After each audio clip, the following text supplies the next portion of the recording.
Mesdames, Messieurs, bonjour, bonjour à toutes, bonjour à tous. Soyez les bienvenus dans un nouveau numéro de Parents c'est un métier, votre émission sur la parentalité. La plupart des enfants ont un jour peur du noir, des monstres, des orages et même du Père Noël.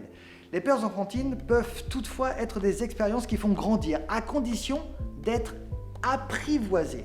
Tranquillement, certes, mais sûrement, vous pouvez aider votre enfant à les surmonter. Quelles sont les peurs les plus fréquentes chez l'enfant et à quel âge ? Quel est le rôle des parents face à celles-ci ? Quelles sont les attitudes gagnantes à avoir ? C'est le thème du jour que nous allons aborder tout de suite avec Véronique Montet.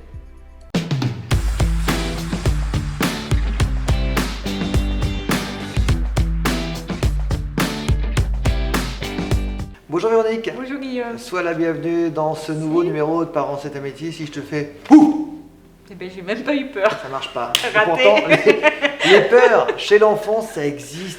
Il y en a de nombreuses peurs. Quelles sont les plus fréquentes d'ailleurs ? Oh ben, la peur du loup, des monstres sous le lit, du noir. D'accord. Du noir, puis des trucs plus spécifiques après, les insectes. C'est un peu plus grand ça. Ouais. Au début, on ne sait pas ce qu'est un insecte. Un enfant ne sait pas ce qu'est un insecte. Il voit un truc bouger, ça Oui, bouge voilà. avec. Mais c'est ça. Après, ça devient Un jour, plus il s'est piqué. spécifique. Du moment que ça ne devient pas une obsession, que ce soit pas. Alors à partir de quel âge justement ces peurs arrivent-elles ?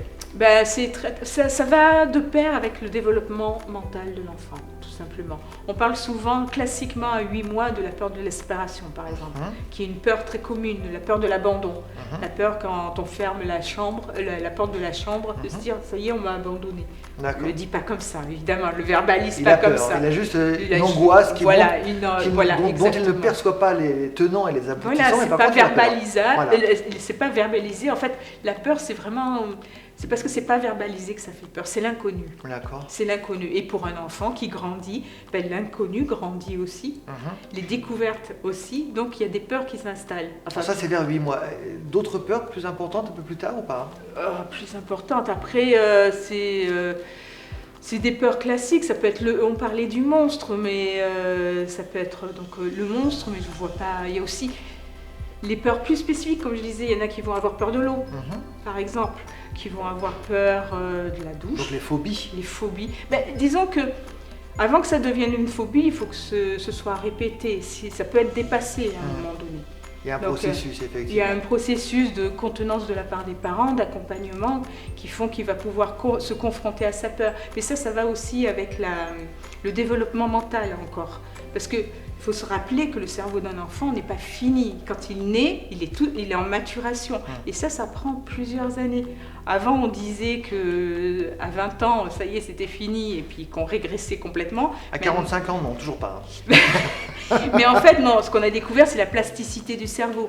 Donc, quand un bébé arrive, c'est ouvert. Les connexions peuvent se faire, et d'où le rôle important de... On avale tout. Quoi. On parlait d'éponge, on a souvent parlé d'éponge chez l'enfant. Mais c'est ça, on peut dire, il est vierge de toute expérience au départ.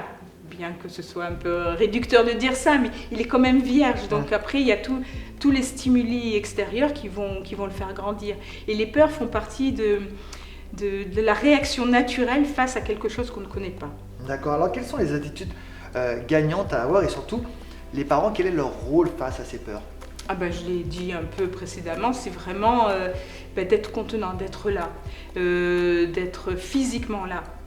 Ne pas dramatiser la peur, ne pas se dire de suite « Ouh là là, ça y est, il a peur et ça va devenir un obsessionnel ». On ne va pas pathologiser le phénomène. C'est partie de la vie, c'est normal. C'est quelque chose de normal. Même nous, quand on doit affronter une nouvelle situation, ce sera plus élaboré, mais on aurait une espèce d'anxiété, comme une peur, voilà, ce stress qui fait qu'est-ce qui va se passer, et puis on n'est pas bien, enfin bref.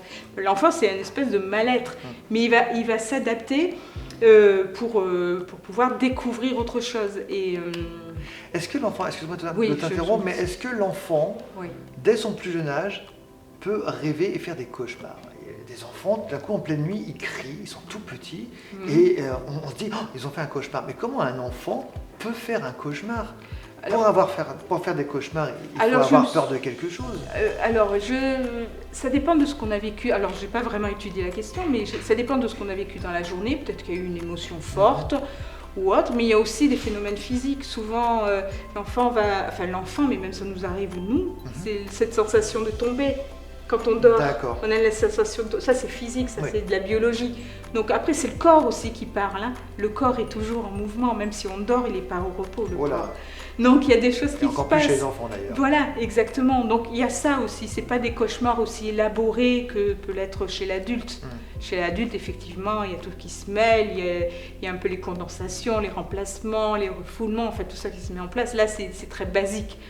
Peut-être qu'il a vu un chien ce Voilà, jour-là et que ça lui a fait peur et il va avoir des mouvements de sursaut. D'accord. Voilà, c'est très, très, très basique.